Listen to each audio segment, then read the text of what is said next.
Yo, Minano Sakades, and welcome to my first ever YouTube video. Now let me ask you a question.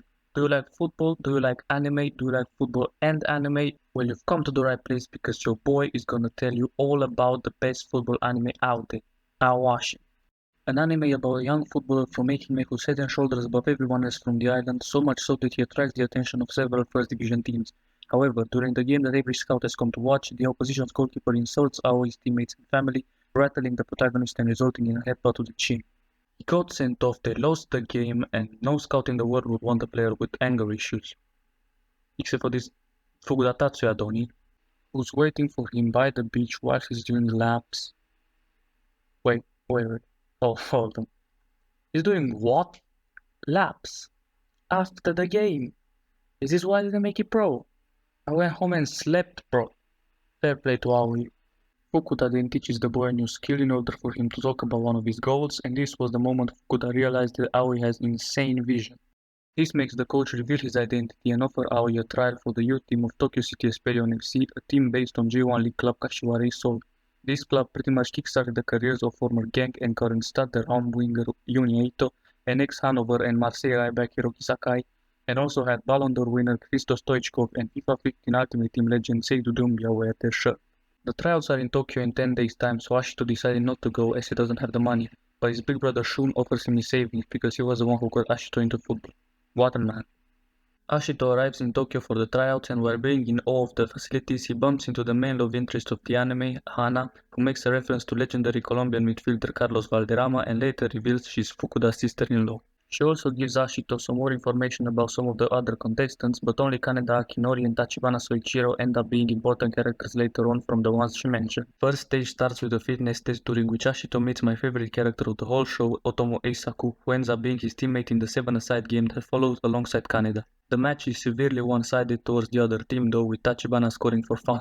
Otomo shows his leadership qualities by scolding Ashito for being a ball hawk but also praising him for trying. At this point, Ashito's instincts took over. He went to settings, changed the camera to bird's eye view, and made the play that most likely got him through to the next stage. He started shielding the ball in the corner of his own half, and no one understood what he was doing or why except for Fukuda. When every player from the opposite team came to press, he started dribbling towards his own net and played a long pass on the spin to Kaneda, who heads it in. 11 players made it through to the next stage, including all the boys. Before the 11-a-side match begins, Ashito pulls everyone in for a chat, but only half the team agrees.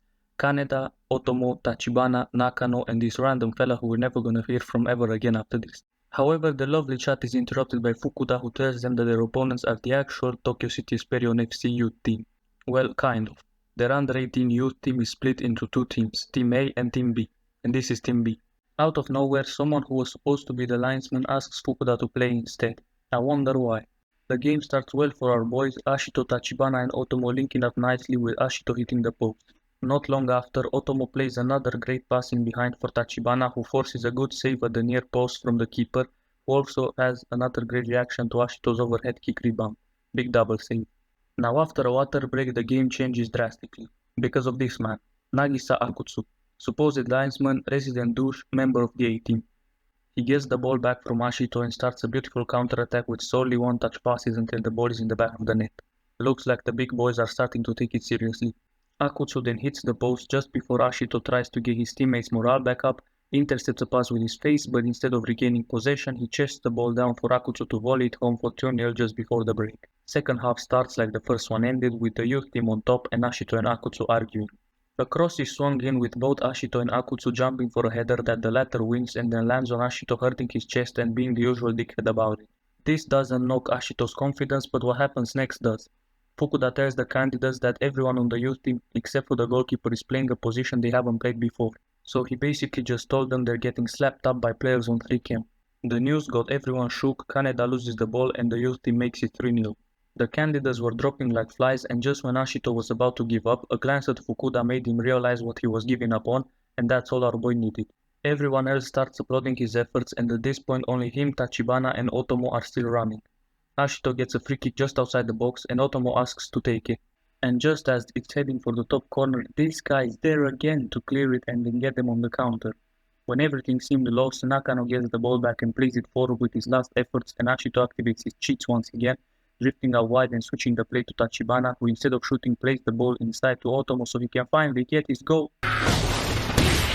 I am sick and tired of this man. But guess who's there to get the rebound? The boy Ashito, and they finally scored the consolation goal. However, it's more than that because it gets all three of them signed. Now, one of the scenes that really made me appreciate this anime is when Ashito gets the letter of approval from the club. His mom gets home first and opens it before him.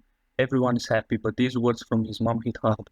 It sort of feels like football is taking you away from me.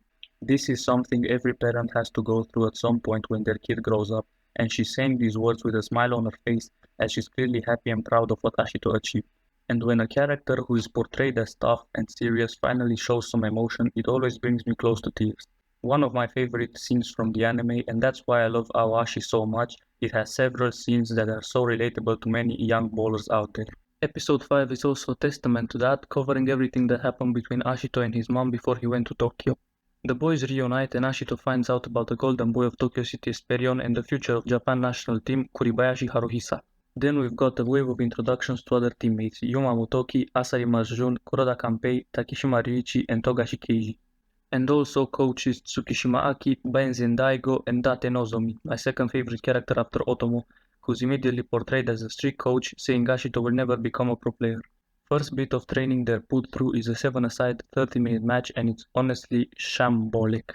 No one knows how anyone else plays, there's no chemistry, Togashi just shoved Kuroda to the ground and shot from stupidly far away to hit the post, saying defenders have to score too.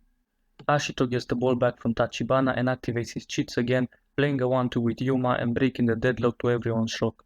Asari switches positions with Masuko, Ashito's marker for the goal, and boy oh boy do we need to dig deep inside Asari's pockets to find Ashito from then on.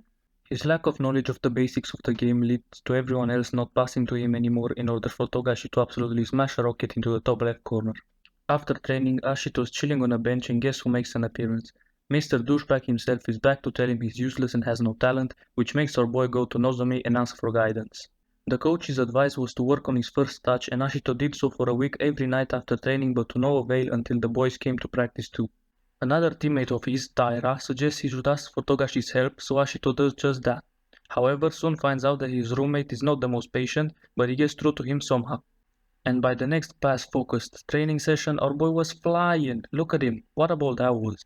The upcoming sessions were going to be alongside Team A, and the first one is a bit unconventional to say the least. An 11-on-21 match where you would obviously expect the team with less players to get slapped up, but when the A team played with only 11 players, they still scored. Twice. Both goals scored by captain and goal scorer Yoshitsune Kenta. Ashito gives a careless pass, the A team counters and Yuma makes it 3. This starts a whole arc focusing on the relationship between Ashito, Asari and Kuroda. They had a discussion in class about the game 10 days later and we get to the conclusion that there is a discrepancy between players that got promoted from the youth squads and players that made it through the tryouts. For their first league match, Ashito is meant to play left wing on the same side as center mid Kuroda and left back Asari. A bit convenient if you ask me, judging by the fact they were at each other's necks an episode ago. And they have absolutely no chemistry whatsoever, is 3-0 to the opponents at halftime with everyone still arguing to the point where Taira, the captain, asks Nozomi to switch things up and he chooses to sub in Togashi for God's sake. That's just adding fuel to the fire. But the first step in the right direction is Ashito defending the promoted players when Togashi badmouths them, earning Kuroda's appreciation. With 30 minutes left to go, our boy finally notices his teammates' play styles and they manage to make it work for the first time. Even if Ashito didn't follow the play that he was supposed to, Kuroda gives him a thumbs up and this shot is so cold. Kuroda and Ashito link up again and our boy is in prime position to score but instinctively passes the ball to Asari and they get one back. Minutes later they link up again, Ashito gives the ball to Asari, pass inside the box to Kuroda and that's 3-2. If we needed any more evidence that they're all good, Asari high-fives Ashito making for another cold picture. For the third goal, our boy activates the crow again and takes 2 defenders out of the equation for Otomo to be open and score. It's a little bit scary but we roll with it. 3 minutes of added time and Ashito is still in flow state but Hana brings him back to normal and nothing was gonna stop him now. He starts the move, gives the ball to Asari who finds him back with a perfect cross and Ashito makes it 4-3 with the last kick of the game. So that's a goal for Otomo, a goal for Kuroda, a goal and an assist for Ashito and Asari being involved in all 4 goals with 1 goal and 3 assists. That's surely a 10 rating, it has to be. Now before I end this video I want to talk about something that I didn't really cover until now and people who haven't seen this anime might think that it's all serious and whatnot. Well, it isn't.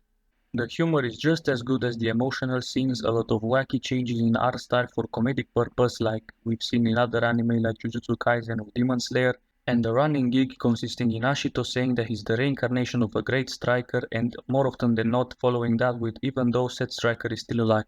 The giggles in this show are more predominant than the tears, I promise. And this is where I'm gonna end this first video. Next time we'll cover the second half of the first season of Ao Ashi. If you've enjoyed this video and find me at least a little bit funny or entertaining, leave a like, subscribe and see you for the next video. Sayonara.